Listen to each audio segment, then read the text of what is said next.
The Talmud tells us that in the middle of writing the Torah, Moses asks God to take a break and show him the future.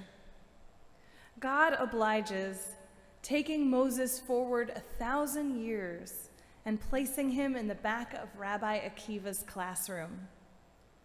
They are talking about the laws of the Torah, and Moses doesn't understand a word.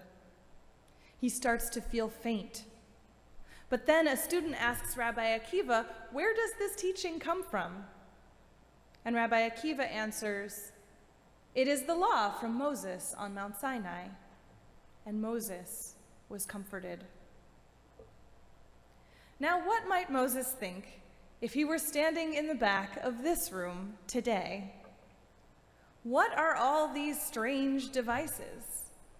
Why are all the people trapped in those tiny little boxes when we have this big, nearly empty room? And why is a woman preaching? Moses might also have been surprised to sit in the back of Rabbi B'nai Lap's classroom at Zvara, a traditionally radical yeshiva, where Jewish texts are studied through the lens of queer experiences. Several years ago, Rabbi Lap gave a talk called "An Unrecognizable Jewish Future." She recounts a conversation between a prominent sociologist and the head of her seminary in response to the 1990 National Jewish Population Study. The good news is that there will be a Judaism in 100 years. The bad news is that it will be unrecognizable to us.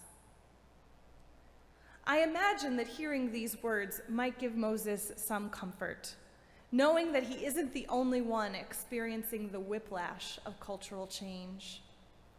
Look at how much has changed in culture, in technology, and in Jewish life, even just in the 30 years since that conversation took place. Think of all that our congregation once stuck its neck out for that is now mainstream, and all that we took for granted that is now tenuous. In these last 6 months alone, we have had to relearn how to gather, pray, and study, how to pursue justice and care for one another when we can't be together in person. We've had to recalibrate our routines for the present and rethink our plans for the future.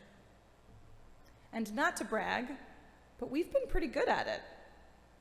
Nothing has been without its hiccups, and of course we've all felt the grief that comes with change. But we've watched people of all ages and abilities master new technology as colleagues from around the world figured out creative ways of connecting in these strange times. I found that we are at least as busy as a synagogue as we were before. But most of all, we found that the essence of what a faith community provides, which many were starting to think might become irrelevant, has endured these rapid changes and proved itself to be more essential than ever. No matter how much the world changes, we still rely on our Jewish community for spiritual sustenance and moral direction. We still look to our institutions as a space to nurture our minds and feed our souls through study and reflection, creativity and play, being together and helping others. We still look to our synagogue for the stability of routine, the comfort of connection, and the possibility of joy. How do we continue to provide this for our people when everything is changing on what seems like an hourly basis? There has been a great deal of trial and error, a great need for creativity, vision, patience, and compassion. But as it turns out, we're well equipped for this. It's ingrained in our DNA. It's part of our master story. Nearly 2,000 years ago, our people stood in the ruins of the temple in Jerusalem. Until that moment, this had been our primary place of worship and gathering, the only way we could achieve atonement for our sins. Rabbi Lapp calls the temple's destruction a crash in the master story. The central idea of the ancient Israelite religion could no longer be implemented as written. Between our lamentations, we must have said to one another, "So what do we do now?" According to Rabbi Lapp, we had three choices. We could deny the crash, cling to the master story, and build a wall to keep out further change. We could also completely reject the master story and seek out an entirely new path that is completely estranged from it. These options are two sides of the same coin, rooted in the idea that the master story is fixed and immutable, that it's all or most probably nothing. When the temple was destroyed, there were groups that took each of these roads and were lost to history. But there is also a third option, taken by our earliest rabbis, to accept and embrace the crash and move forward by determining what still works, what needs to be changed in response to the crash. The rabbis had seen the writing on the wall well before the temple's destruction. They began to explore new ways of connecting to God and to each other and to the master story. So when the crash came, they were prepared to create something new. In doing so, they showed us how the shaking of one paradigm can lead to a stronger, more durable way of living in the world. According to our tradition, Rabbi Yochanan ben Zakkai had a group of students smuggle him out of the besieged Jerusalem in a coffin. There he met with the general and future emperor Vespasian, who was so impressed with Rabbi Yochanan's wisdom that he granted him a single request. Now, perhaps the logical response would have been to ask Vespasian to spare the city of Jerusalem and let our people continue to live our master story in peace. But Rabbi Yochanan knew that the master story had already crashed. So he asked for protection for the city of Yavne and its scholars so that they could teach us how to live in this new paradigm. This is not the end of the story, and nor is it the end of the destruction and oppression that the Jewish people would encounter in our long history. But Rabbi Yochanan's request planted the seeds for Judaism as we know it today. When speaking of the temple's destruction, the Book of Lamentations frequently uses the verb lehafoch, to reverse, or to turn upside down. My heart has turned over within me. Our dancing has turned to mourning. Our inheritance has been turned over to strangers. But it was different. It was from this position of reversal that we were able to imagine a different way of living in the world. Temple Judaism was hierarchical. Worshippers grew close to God with the sacrifice of animals and grain, relying on the priest as an intermediary. Yavne Judaism was democratic, permitting us to encounter God directly through prayer, study, and a commitment to ethical conduct, all grounded in and connected to the original master story. Temple Judaism was centralized and vulnerable to foreign conquerors. Yavne Judaism was portable and intangible, such that no conqueror has ever been able to completely destroy it. Temple Judaism was fixed and immutable.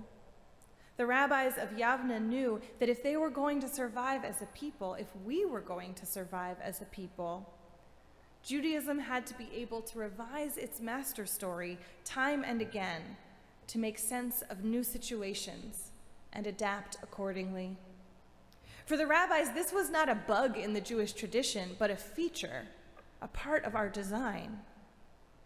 It is what has enabled us to keep our traditions alive and to create new ones for thousands of years. What they ultimately created was unrecognizable to Moses. And what we are doing today would be unrecognizable to them. But nearly 2,000 years later, we are still living our lives in response to that same master story. On Rosh Hashanah, we spoke about what has been broken. Today, on the holiest day of the year, it is time to talk about what remains and what comes next. 2 weeks into the pandemic, my professional organization held its annual conference online. This transformed the gathering from a privilege of the well-funded few to a centering space for all of us as our world turned upside down. Rabbi Ron Siegel welcomed us with the words, "This is our Yavne moment." As rabbis, we all knew what this meant. A crash was coming, and the world as we knew it would never be the same. We had 3 choices: to cling to our master story, to walk away from our master story, or to figure out, as we have done many times before, a creative way to carry the master story into an uncertain future. Back in March, we had only an inkling of what it meant to be in a Yavne moment. But after 6 months of life being unrecognizable to our 2019 selves, we know we are not just going back to normal. This moment is going to change us, and we are going to have to change to meet this moment. On a global level, we are going to have to address the corruption and incompetence that led to this crisis, which well predates our current administration. Not only will we need to root it out in its current form, we will need to examine, dismantle, redesign, and rebuild the systems that made all this possible. We will have to address the inequities in our nation that left so many vulnerable during this time if we want to continue living our master story of the American dream. And closer to home, our own Yavne moment has been looming for some time. On Rosh Hashanah, we spoke about how our own master story, that included a permanent home on High School Road, has crashed. Today we consider, what might we create in its place? Like the rabbis at Yavne, we want this next phase of Kol Ami to be accessible, portable, innovative, inclusive, and adaptable. We want it to retain the essence of what we have always been, a warm and loving community committed to joyful worship, inclusion and diversity, lifelong learning, and the pursuit of justice. This crash made us realize that for many, our offerings had not been accessible or inclusive. When we went online, suddenly our participation doubled, when no one had to drive at night or wrangle children into the car, or sacrifice an otherwise quiet evening or morning at home at the end of a long week. Our goal is still, of course, to someday soon gather in person, in a place with walls and chairs and restrooms and parking spaces. But we know now that our new normal will also require a variety of modalities and multiple points of entry for our community, and that technology will need to be a part of that. The crash also taught us that we have an abundance of resources at our fingertips and that we don't have to do things alone. My colleagues locally and in small congregations across the continent have banded together to create joint programming with major scholars and performers. We never would have thought of doing programming like this before. We couldn't afford it on our own, and we lived too far apart to do it together. But doing this has enriched the lives of our communities and provided much needed relief to many of our clergy and staff who had been struggling under the weight of serving our communities alone. The previous generation of American Jews had a master story of upward mobility and thriving Jewish suburbs, that was a slip, and a strong faith in the value of a real estate investment and the permanence of a building. Scholar Jonathan Sarna calls this our edifice complex. It has saddled our generation with structures we can't maintain and bills we cannot pay. We're fortunate that movement and change has always been a part of Kol Ami's master story. We have prayed and learned and celebrated in schools and concert venues and people's homes, and now online. We existed for more than a decade before we even made our home right here. And we have many good years ahead of us, wherever we go next. There are a lot of questions swirling around as we prepare for this change. Some of them are scary. Where will we go? What kind of space will make it possible to fulfill our purpose as a community? How will we make our new space feel like it's our home? How might we share resources with our neighbors while maintaining our unique identity? Where can we create partnerships, and where must we carve our own path? And some of the questions are kind of exciting. How might we best use our resources when we no longer have to mow the lawn and pave the driveway? How can we leverage our new assets to better educate and empower the next generation to live their best Jewish lives? How will this change help us discover new ways of engaging with Judaism? How will we be able to reach out beyond our walls and place ourselves in more public spaces, both in person and online? We will need all of you to be part of answering these questions. We need everyone's creativity, flexibility, passion, and expertise to create this vision and transform it into a reality. And we need to recognize that, like Moses, we will still have moments of bewilderment and grief when faced with change. These changes are scary for me too. The Jewish future I have been called to serve is unrecognizable to the 12-year-old girl who wanted to be a rabbi the year this congregation was founded, or even to the rabbi I was when I arrived here 2 years ago.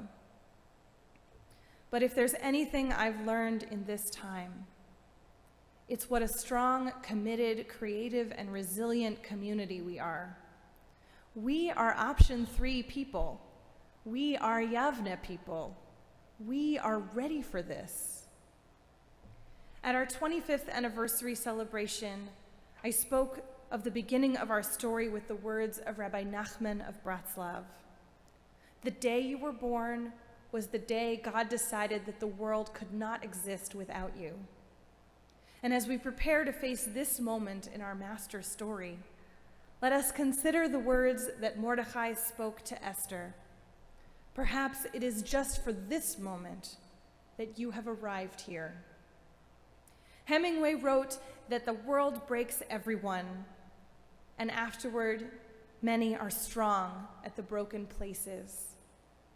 As we prepare to face our own unrecognizable Jewish future, may we learn to be strong at our broken places so that we might be ready to meet this moment and write the next chapter of our community's story. Gemar Chatima Tova.